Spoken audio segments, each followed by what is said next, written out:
तो दोस्तों आज हमारी मध्य प्रदेश मतलब यानी एमपीजीके की क्लास नंबर 6 है। और कल की क्लास में ताप्ती रिवर के बारे में पढ़ा था।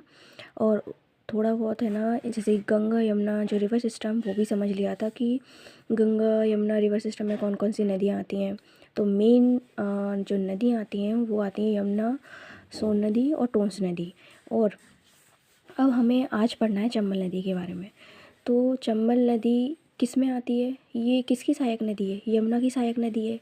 तो वैसे गंगा यमुना तो हमारे मध्य प्रदेश से इसका उद्गम तो होता नहीं है, बट हमारी जो चंबल नदी है, बेतवा नदी है, केन नदी है, ये क्या इसमें जाके मिलती है यमुना नदी में।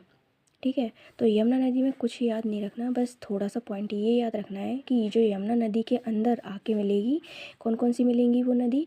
चंबल, बेतवा और केन नदी। और ये सब मतलब कि ये सब किस में मिलेंगी? यमुना में। और ये सब जाके बाद में कहाँ मिलेंगी? गंगा में। यानी कि गंगा और यमुना नदी हमारे मध्य प्रदेश में तो नहीं बहती, लेकिन गंगा में आकर मिलती है यमुना नदी।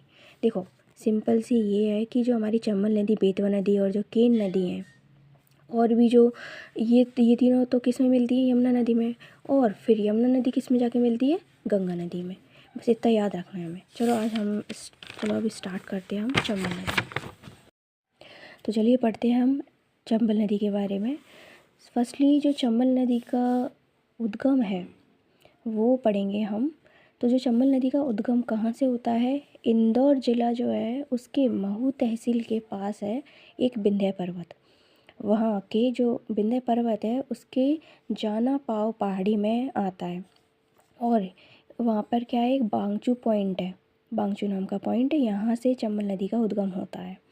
तो हमें इतना याद रखना है कि मध्य प्रदेश के कौन से ज़िले से चंबल नदी का उद्गम होता है? जल्दी बताओ। इंदौर से होता है, ठीक है। और जो हमारी चंबल नदी है, चंबल नदी कहाँ से फ्लो करती है? स्टार्ट कहाँ से होता है इसका उद्गम? यहाँ से इंदौर ज़िले से फिर धार में बहते बहते रतलाम से फ्लो करते करते मंदसौर, फिर नीमच, फिर बहते बहते कहाँ चली जाती है? राजस्थान, जो हमारी चंबल नदी है। फिर राजस्थान से बहते बहते बहते कहाँ फिर से आती है? कहाँ? श्योपुर में, मध्य प्रदेश के श्योपुर में, फिर मुरैना में बहती है, फिर भिंड में, फिर चली जाती है यूपी इटावा में। तो हमारी नदी, और फिर इटावा से फिर कहाँ मिल जाती है? ये यमुना आ रही है, तो यमुना से फिर कहाँ? गंगा में। तो हमारी जो चंबल नदी है उसका उद्गम कहाँ से होता है? इंदौर ज़िले से होता है ना, वहाँ के पहाड़ियों से।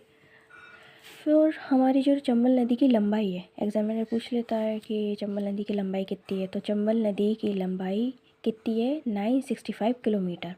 और चंबल नदी के अन्य नाम क्या क्या है? तो चंबल नदी के और भी नेम्स है, क्या क्या बोलते हैं उसको? चर्मावती, धर्मावती, कामधेनु, रतिदेव की कीर्ति। तो चंबल नदी के अन्य नाम क्या क्या है? चर्मावती, धर्मावती, कामधेनु, रतिदेव की कीर्ति। और ये सहायक नदियाँ कौन कौन सी हैं? तो चंबल नदी की सहायक नदियाँ कौन कौन सी है?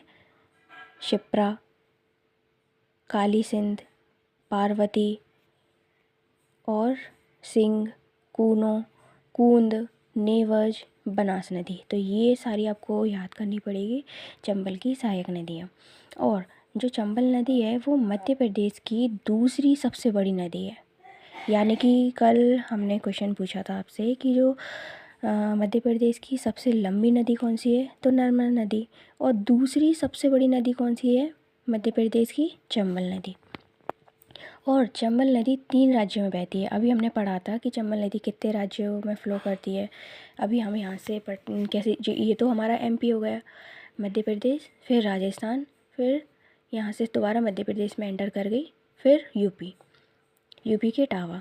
ठीक है, तो हमारा जो चंबल नदी है वो कितने स्टेट में फ़्लो करती है? मध्य प्रदेश, राजस्थान और उत्तर प्रदेश। बाकी ये जो सहायक नदियाँ हैं वो तो आपको एकदम रटना पड़ेगा, ठीक है। इसमें ये पॉइंट याद कर लेना आपकी लंबाई कितनी है, और उद्गम लर्न कर लेना कि चंबल नदी का उद्गम कहाँ से होता है। और जो हमारी चंबल नदी है वो कहाँ से, अभी बताया था कि इंदौर, धार, रतलाम, मंदसौर होते होते नीमच, फिर राजस्थान में एंटर करती है, फिर राजस्थान से फिर आ जाती है दोबारा हमारे एमपी के श्योपुर में, फिर मुरैना में, फिर भिंड, इटावा। अभी ये मैप के थ्रू आपको समझाया था ना।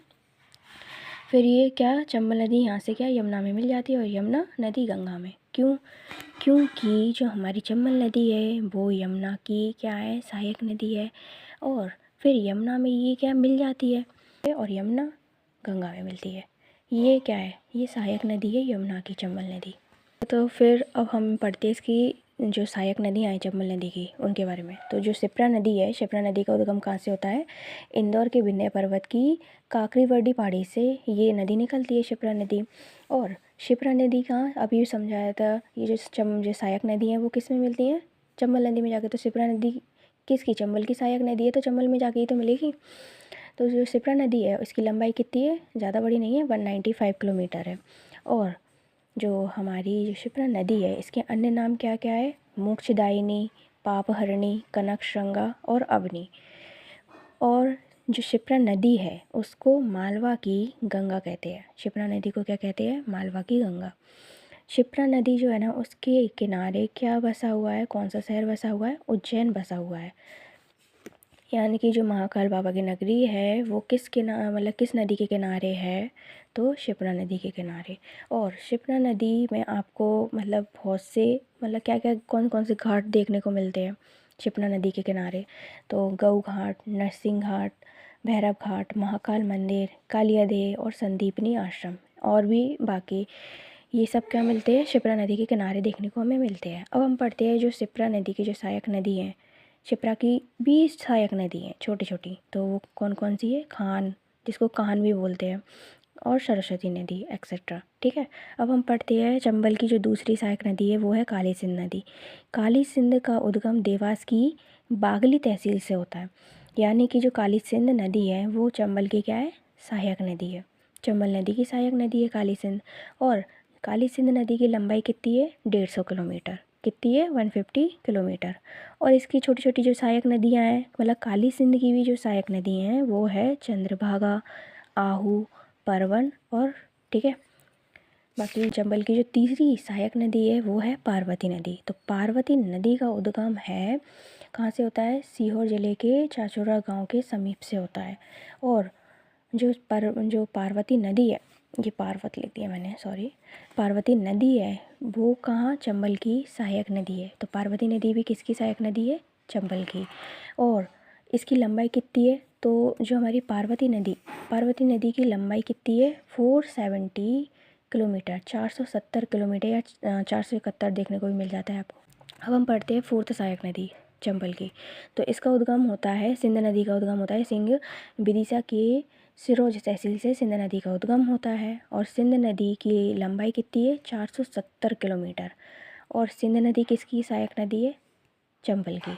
तो आज हमने क्या क्या पढ़ लिया, चंबल, यानी कि चंबल के बारे में पढ़ लिया, और जो चंबल है उसकी सहायक नदियों के बारे में। ठीक है। बाकी हम मिलते हैं नेक्स्ट वीडियो में जिसमें हम पढ़ेंगे बेतवा नदी के बारे में।